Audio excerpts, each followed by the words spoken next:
هنتكلم النهارده عن واحد من أفضل الكوميديانات ومن أفضل الممثلين عموما، محمد سلام، وهنعرف ليه محمد سلام جوكر الكوميديا. صلى على النبي ويلا نبدأ. تبدأ القصة بطفل اسمه محمد سلام من مواليد 1983. لما بيكبر وبيخش جامعة تجارة القاهرة، في الترم الأول بيكلمه الفنان ياسر أوتاكا، بيعرض عليه الفنان إنه يجيله مصر. وفعلا محمد سلام بيروح وبيعجبه الأجواء جدا، وبيقول له إنه عايز يشترك معاه، وبيروح للمخرج والمخرج بيقول له مش هينفع تحضر أي محاضرة، ومحمد بيوافق لأنه أصلا شال 5 مواد، فكده كده هيعيد السنة. وبيشارك في مسرحيات كتير وخد جوايز كتير عن دوره في المسرحيات دي. وبعد التخرج بيروح مركز الإبداع الفني تحت إدارة المخرج خالد جلال. بعدها بيعملوا الدفعة كلها اللي في المركز مسرحية قهوة سادة. المسرحية دي كان فيها نجوم كتير زي محمد سلام اللي احنا بنتكلم عنه دلوقتي، وقبلها شارك مع أحمد عز في الراين، وده كان أول ظهور ليه حرفيا. وفي 2009 شارك في طير انت، ومحدش يقدر ينسى الدور ده حرفيا. في 2010 بيشارك في لا تراجع ولا استسلام. بعدها بيشارك في الكبير قوي بدور هجر، وحرفيا الدور ده نقلة كبيرة قوي لمحمد سلام، وده من أهم وأحلى أدواره حرفيا. وبعدها شارك في الجماعة، وفي 2011 ظهر في 3 أعمال زي سيما علي بابا وإي يو سي والكبير أوي الجزء التاني. بعدها شارك في ابن النظام، وبعدها شربات لوز، بعدها نيران صديقه. بعد كده شارك في نكدب لو قلنا ما حبيناش. بعدها بيشارك في الكبير 3 مع ميكي، وخلاص مسلسل الكبير ما ينفعش يتعمل أو يكمل من غير هجرس. في 2014 بيشارك في الكبير أو 4، وفي 2015 شارك في أعمال كتير أحلاها لهفة بدور مرتضى، والكبير أوي 5، وطبعا ده من أحلى أجزاء الكبير. ومحمد سلام ضاف للمسلسل ده جامد جدا. بعدها بيشارك في فيلم كابتن مصر، وحرفيا فيلم كابتن مصر ده من أفضل الأفلام. في 2016 شارك في كلب بلدي، بعدها شارك في جحيم في الهند مع محمد إمام، وحرفيا برضه دوره كان حلو جدا، وهو أصلا أي دور بيعمله محمد سلام بيطلعه على أجمل وجه. بعدها شارك برضه في مسلسل من أفضل المسلسلات وهو نيلي وشريهان. طبعا لازم أول ما تسمع نيلي وشريهان يجي في دماغك هاني. في 2017 شارك في آخر ديك في مصر بدور سيكا، وبعدها شارك في عندما يقع الإنسان في مستنقع أفكاره فهينتهي بيه الأمر إلى المهزلة.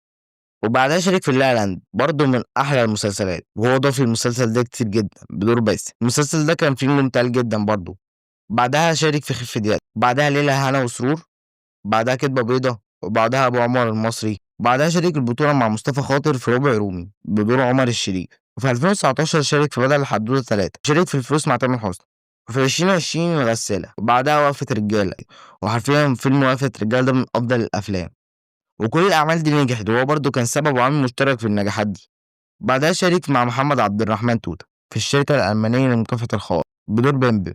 وشارك برضه بدور الضابط في اللعبة من أفضل المسلسلات أو أفضل مسلسل كوميدي حاليا حرفيا. بعدها شارك مع حمد المرغني في ماما حامل، وحرفيا هما اللي ماسكين ضحك الفيلم، وبيحقق في مصر الفيلم ده 4 مليون جنيه. بعدها ظهر كضيف شرف في موضوع عائلي، وبعد 14 سنة في 2020 بيرجع مسلسل كبير أوي 6. بعدها شارك في حمل اللقب مع هشام ماجد ودينا الشربيني بدور سمير جرجير. بعدها شارك في فيلم عمهم لمحمد إمام، وحرفيا الفيلم ده عجبني جدا يا جدعان، من أفضل أفلام محمد إمام. شارك بدور سعيد 60.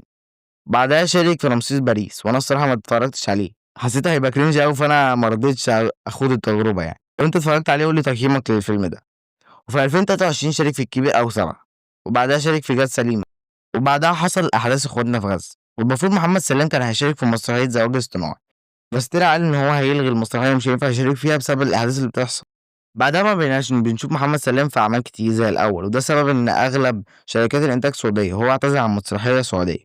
في 2024 ما شاركش في أعمال كتير زي الأول، هو مسلسل الكبير 8، وبعدها فيلم بضع ساعات في يوم ما، وبعدها ما ظهرش في أعمال تانية. وبعد سنتين بيرجع محمد سلام بمسلسل كارثة طبيعية، وأنا اتفرجت على أول حلقتين وحلوين جدا، والنهارده اتفرجت على الحلقة التالتة والرابعة، وحرفيا المسلسل ده هيبقى من أفضل مسلسلات محمد سلام، لأن الفكرة حلوة جدا ومحمد سلام عامل شغل طرش في الفيلم ده، في المسلسل ده لا مؤاخذة. ونيجي لسؤال الحلقة، ليه محمد سلام جوكر الكوميديا؟ أظن أنت المفروض تكون عرفت من مسيرته اللي أنا قلتها، بس هقول لك باختصار.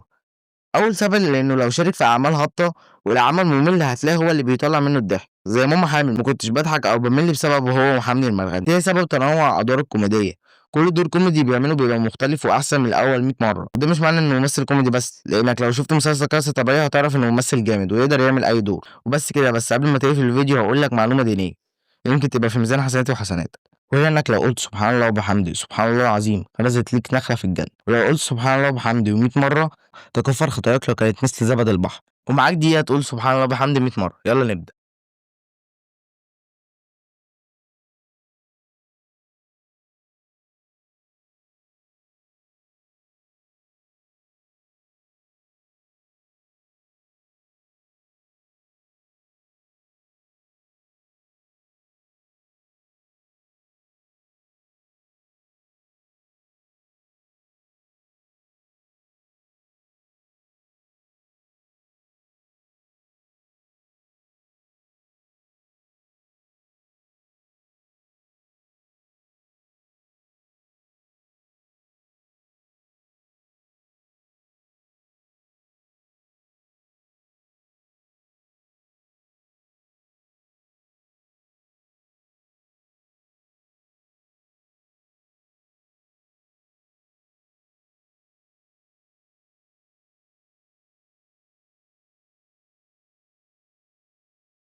وبس كده، أتمنى تكونوا استفدتوا من الفيديو وسلام.